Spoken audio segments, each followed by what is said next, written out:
राधे राधे दोस्तों, आज की कहानी है गरीब माँ के घर आई अमीर बेटी।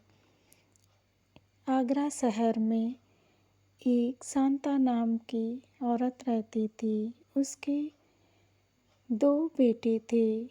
वह बेचारी भगवान से बेटी मांगा करती थी, लेकिन उसकी किस्मत में तो कुछ और ही लिखा था। बेचारी को फिर से बेटा हो जाता है। अब वह फूट फूट कर रोती है कि भगवान, तूने मुझे बेटी क्यों ना दी। मुझे बेटे तो पहले से ही थे, अब तूने फिर से हमें बेटा दे दिया है। मुझे तो बेटी चाहिए थी। तभी उसके पति उसे समझाते, कहते कि तुम परेशान मत हो। हमारी किस्मत में जब बेटे ही लिखे हैं तो बेटी कहाँ से मिलेगी। दूसरे दिन उसकी छुट्टी हो जाती है। वो घर पे आती और उसकी नौकरानी कंचन घर पे काम कर रही थी। तभी उसकी नज़र मालकिन पर पड़ी तो वह देखकर खुश हो जाती है और कहती, मालकिन आप आ गई हो, यहाँ पर लेट जाओ। मैंने सारा काम करके रख लिया है और तुम्हें अब चिंता करने की बिल्कुल ज़रूरत नहीं है। वह अपनी मालकिन की खूब देखभाल करती है। तभी वह कहती, तुम परेशान मत हो, तुम्हें भी तो बच्चा होने वाला है। पूरा समय हो चुका है, तुम इतना काम मत करो, मैं अब सारा काम देख लूँगी। फिर वह काम करके सोने चली जाती है। कुछ दिनों बाद वह भी एक नन्ही सी बेटी को जन्म देती है। तभी वह मालकिन बेटी को देखती ही रह जाती है और कहती, तुम तो बहुत भाग्यशाली हो जो तुम्हारी इतनी सुंदर सी बेटी हुई है। तभी वह रोने लगती और कहती, मालकिन मुझे ऐसी बददुआ मत दो। मैं बेटी को कैसे पालूंगी। मेरे तो पति भी इस दुनिया में नहीं हैं और मैं इस बेटी को कैसे पढ़ाऊंगी लिखाऊंगी और उसकी शादी के लिए रुपए भी कहाँ से लाऊंगी। तभी मालकिन के दिमाग में यह बात बैठ जाती है और वह अपने पति से घर पे आके कहती, अगर हम यह बेटी ले लें गोद तो बहुत ही अच्छा होगा। तभी उसके पति कहते, तुम्हारा दिमाग खराब है।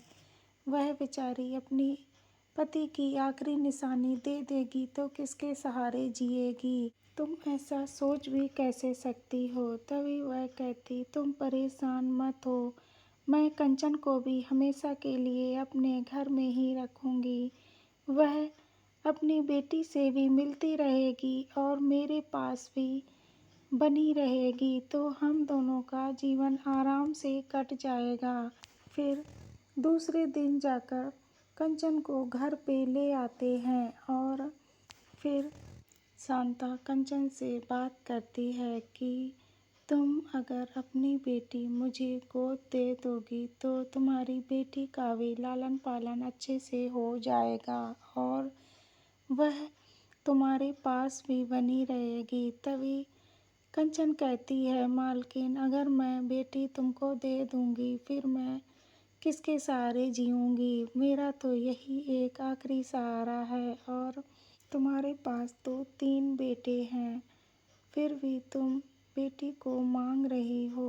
वह बोली, तुम चिंता मत करो, बेटी मुझे दे दो और तुम भी मेरे साथ ही रहना।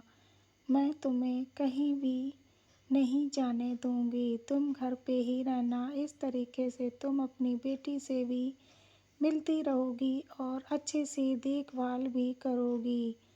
मैं भी अपनी बेटी के साथ बनी रहूंगी। फिर वह मन में सोचती है, मालकिन बात तो ठीक कह रही हैं, मेरे पास तो इतना रुपया भी नहीं है जो मैं बेटी की अच्छे से शादी भी कर सकूं।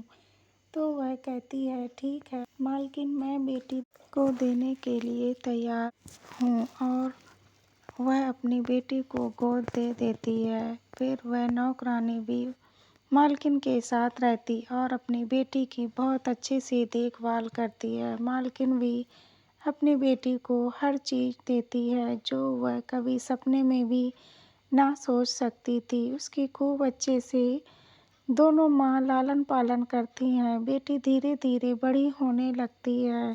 तीनों भाई अपनी बहन से बहुत प्यार करते हैं और बहन को खूब अच्छे से रखते हैं। उसकी माँ यह सब देखकर बहुत खुश होती है कि मेरी बेटी के तो भाग्य ही खुल गए। मेरे पास रहती तो शायद मैं इतना सब कुछ ना दे पाती। वह बहुत खुश होती है और मालकिन को धन्यवाद बोलती है। कुछ दिनों बाद उसकी बेटी के सिर में चोट लगने से ढेर सारा खून बह जाता है। वह डॉक्टर के पास मालकिन लेकर जाती है और कहती है कि मेरी बेटी को बचा। तभी डॉक्टर अंदर लेके जाते हैं। बेटी के ब्लड ज़्यादा निकल जाने, ब्लड की कमी हो जाती है। फिर तभी डॉक्टर बाहर निकल के आते और कहते ओ नेगेटिव ब्लड की हमें ज़रूरत है। जिस किसी के पास हो वो हमें बताओ। तभी नौकरानी बोलती है कि मेरा ओ नेगेटिव ब्लड है, प्लीज़ डॉक्टर मेरी बेटी को बचा लीजिए। तभी उसको जल्दी से अंदर ले जाते हैं और ब्लड चढ़ाने लगते हैं। बेटी उसकी एकदम स्वस्थ हो जाती है। फिर उसको घर पे लेके आते हैं। तब बेटी कहती है माँ मुझे किसने ब्लड दिया था। वह कहती बेटा तुम्हें कंचन नौकरानी है उन्हीं ने ब्लड दिया था। तभी वह कहती माँ तुमने नौकरानी का ब्लड मुझे क्यों चढ़वाया, मैं इससे अच्छी तो मर जाती तो ठीक रहता। तभी मालकिन एक तमाचा अपनी बेटी को लगा देती है और कहती तुम ऐसा क्यों कह रही हो, उसने तो तुम्हारी जान बचाई है और तुम्हें उसे शुक्रिया करना चाहिए, बल्कि तुम उसको अपमान कर रही हो। तभी वह कहती तुम्हें माँ उनका क्यों इतना दर्द होता है। फिर वह कहती वो तेरी असली माँ है, मैंने तो तुझे गोद लिया था। तभी वह नौकरानी की तरफ देखती और रोने लगती है। फिर वह अपनी माँ से माफ़ी मांगती कि माँ मुझसे गलती हो गई, मुझे नहीं मालूम था कि मेरी असली माँ कौन है। तभी कंचन कहती कोई बात नहीं बेटा, तुम ठीक हो गई, मेरे लिए यही बहुत अच्छा है। और तभी सभी लोग बेटी को गले लगा लेते हैं। तीनों भाई भी अपनी बहन को गले लगाते और उससे बहुत प्यार करते हैं।